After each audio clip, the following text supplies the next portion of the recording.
Nagpe-prepare ako ngayon ng mozzarella na may pomodoro, ciliegini, cherry tomato sauce sa atin ang tawag dito, diba?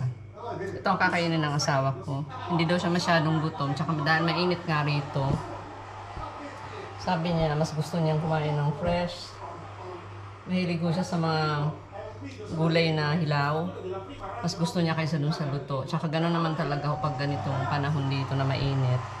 Mas kinakain dito ang salad kaysa dun sa mga boiled vegetables. Pag summer, pag winter ho yun, yung mga boiled kinakain dito.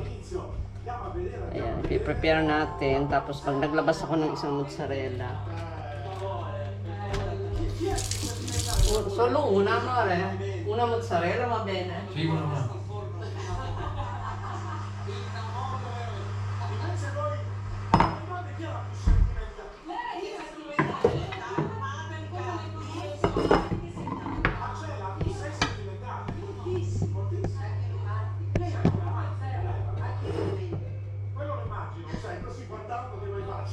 Allora andiamo con questa canzone, Mosca.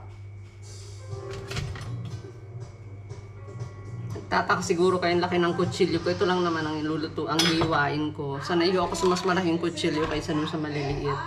Mas komportable akong gamitin. So, hiwain lang natin ng ganito.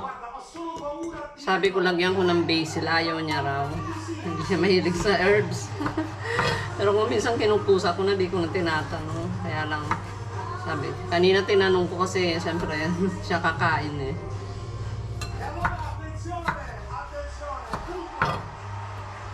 Sayang, marami pa naman kaming basil. Tapos di ko gagamitin sa ganito.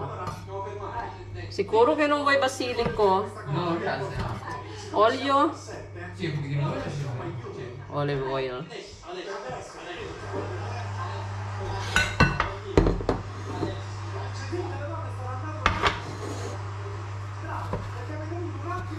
Dinamihan ko na yung kamatis kasi ito lang yata ang kakainin niya. Tsaka bread, yung bread na gawa ko, initing ko.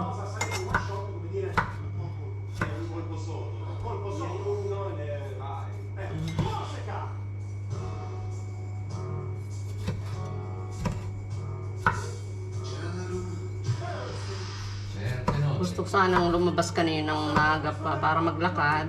Sunday yung ngayon. Kaso, mainit, sobrang init. Tapos, sobrang antok ko, hindi ko alam bakit. Siguro nagbawi ako sa puyat. Ito, mozzarella dito. Ganito, bilog.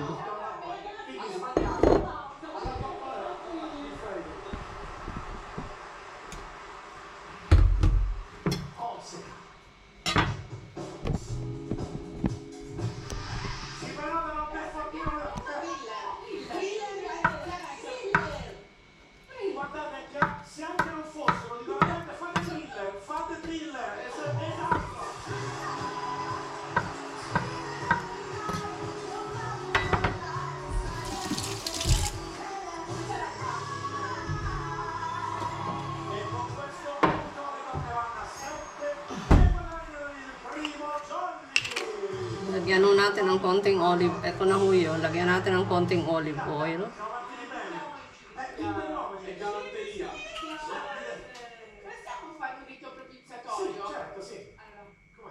Ayaw niya rin ng tuna. Simple.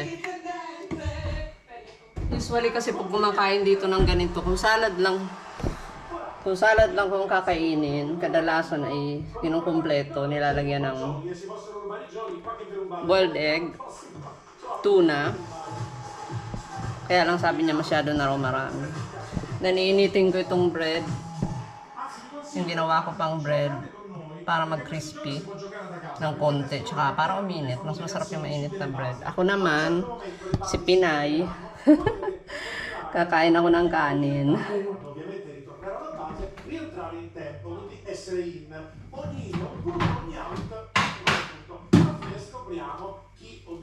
Nagataho ako ng tuna ng isang araw. Since ako lang naman ang kakain ng tuna, kung walang pupunta rito, kung hindi yung kapatid ko, kaming mahilig sa mga luto namin, luto sa Pilipinas, lalo kami Bicolana ho kami, kaya mahilig kami sa megata. So, marami yung tuna na ginataan na may talong. Ang ginawa ko, frinizer ko na agad yung iba kasi baka maluma lang sa ref. Nagtira ho ako dito sa container. Bale, ginawa kong, ang tawag ko sa amin ito sa amin sa Tabaco Albay, Bicol region, ay picadillo. Isda, pwede nyo gawin sa tilapia, sa tulingan, lalagyan ng gata, pwede lagyan ng bawang. Then, ang importante yung ingredients ay sibuyas, luya, tsaka kamatis. Pwede nyo lagyan ng pechay. Since walang pechay pa akong nabibili ngayon dahil maaga pang summer. Tsaka malayo bilihan ng mga ganong yung mga Filipino home foods, malayo. So, ginawa ko, nilagyan ko ng talong, tsaka mga sili. Yan. Tsaka dinamihan ko yung luya. Kasi ang luya, pampalis din ng lansa. Pampatanggal ng lansa, tsaka pampasarap. Then, meron akong kanin pa rito. Kasi pag nagsasaing mo ako, dalawa lang naman kami. Tapos, hindi naman kami lagi nagkakanin. Pero siyempre, dahil nga Pilipino ako, kapon kumain kami sa labas, na nasa labas na rin lang kami, sabi namin, para maiba naman kasi nga Sabado naman. Malapit na kami dun sa favorite namin. As in, favorite means, madalas, hindi naman, dahil gustong gusto ko talagang kumain doon. Pero, malapit kasi sa amin, pwedeng lakarin. Nandun na rin lang kami sa parte ng anak ko. May dinala kami, kaya, doon na kami kumain sa malapit na restaurant doon. Kasi nasanay na kami doon. Dahil from here, minsan lalakad lang namin.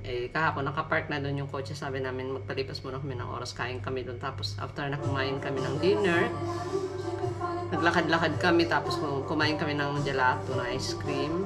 Kasi ganito ang mga dito, ang buhay dito sa Italy. Kapag ganitong mainit ng panahon, nag-ice cream na lagi ang mga tao. Active na yung mga gelateria.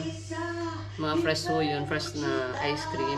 Ang flavors nun ay mga prutas, hindi yung mga nabibili sa supermarket na ready na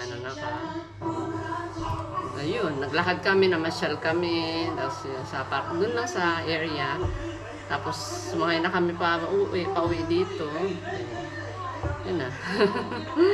So okay, initin ko muna ito, tapos ready ko na yung aming dinner. Thank you for watching. Keep safe and God bless. Bye for now.